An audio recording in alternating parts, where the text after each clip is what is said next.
Niue's response to the inquiry into New Zealand's relationship with South Pacific countries show Niue's disappointment on the insinuations and presumptions New Zealand officials has on its overview about the island.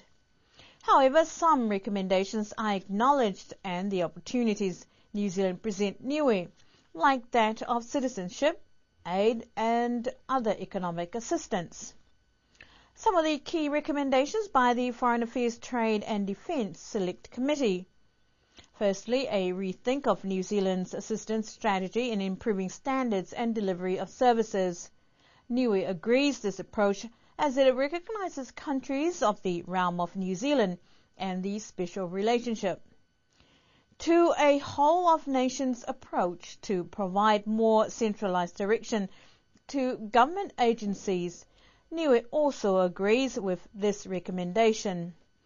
Thirdly, development assistance to focus on supporting the development of private sector enterprises, particularly in tourism, agriculture and fisheries. Niue has proceeded with the National Strategic Plan 2009 to 2013, as with its preceding 5-year National Integrated Strategic Plan, Niue and has identified these areas. Fourth, setting up of a business development fund for the $50 to $100 million to encourage and support innovative and sustainable ventures in the Pacific. Niue would support such an initiative and will also seek assistance to strengthen the existing banking structures. Promotion of leadership development. The visit to Niue and its subsequent meetings with members of the Niue Legislative Assembly by the FATDC was the first such meeting, and further meetings are encouraged. 6. Encouraging greater use of the fishing expertise of New Zealand companies. Niue agrees with this recommendation, and having attempted and learned lessons from initiatives to develop its fisheries, it remains keen to maximise its potential from the EEZ. 7. New Zealand funding for surveillance flights over the region be increased to ensure more effective coverage.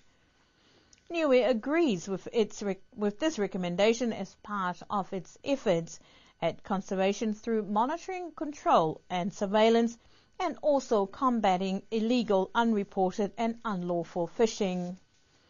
8. NZ Aid Programme funds be used to help our NZI and TVNZ to assist the island. Niue receives from programs from TVNZ such as the daily broadcast of One News. It welcomes any assistance to improve the infrastructure and programming to provide continuous TV and radio transmission. We will bring you more on this report in our future news bulletin. Persistent organic pollutants is back on the agenda as Niue looks at finalising projects for consideration at an upcoming regional meeting in Fiji next month. POPs is not a new concept on the island, but this project is funded by the Global Environment Facility and has 4 main focal areas: awareness raising, waste oil recycling, landfill training and waste segregation. A consultant is on the island assisting with developing Niue's proposal to be endorsed by the POPs Committee.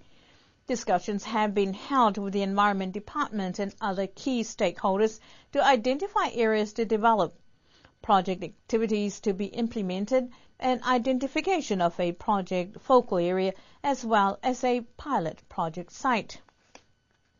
A source at the Environment Department says that the project will be implemented over a period of 4 to 5 years and estimated to cost approximately $350,000 with other co-financing funds to be finalized. New recruits into the public service was given instructions over 2 days in a workshop at Joanna's restaurant this week on what is expected and in the delivery of services within the government sector.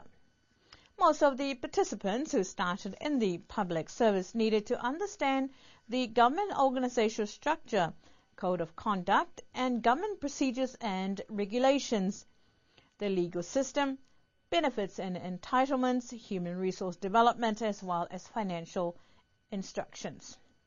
Government representatives were given a few minutes to present their roles in government departments and explain to the new recruits of important enactment of individual roles within departments. The legal aspects of the hierarchy surprised some, but some were keen to grasp the information for future reference. The induction and training workshop is held every year for new public servants. And to end our news bulletin, Niue Wanderers rugby team's great winning streak ended at the Cup quarterfinals in Hong Kong last night as they were thrashed by the Borneo Eagles 29-5. According to the CEO of Niue Rugby Union, Dalton Tanglang, he thought the team could be better, but they played with professionals. One rugby supporter questioned the CEO's response if he was insinuating it did not send professionals, in which the direction of rugby might be compromised by the representation. Management should make a change. Local-based players were also surprised that Niue was sending a team to Hong Kong, but reports from the rugby management camp is that it's not so confident the calibre of rugby on the island is suffice for representative rugby. Some teams are calling for more development of rugby on the island that will increase their abilities to learn and play, leading to more opportunities in representing Niue. The next qualification tournament for the IRB 7th Circuit is the South Pacific Games in New Caledonia in September. However, Dalton advised that the local players would be selected for Oceania in Samoa in November this year. The Hong Kong trip is reported to be sponsored by an Asian company to the tune of more than $30,000 and $5,000 from government. And that's our news bulletin for tonight. Good evening.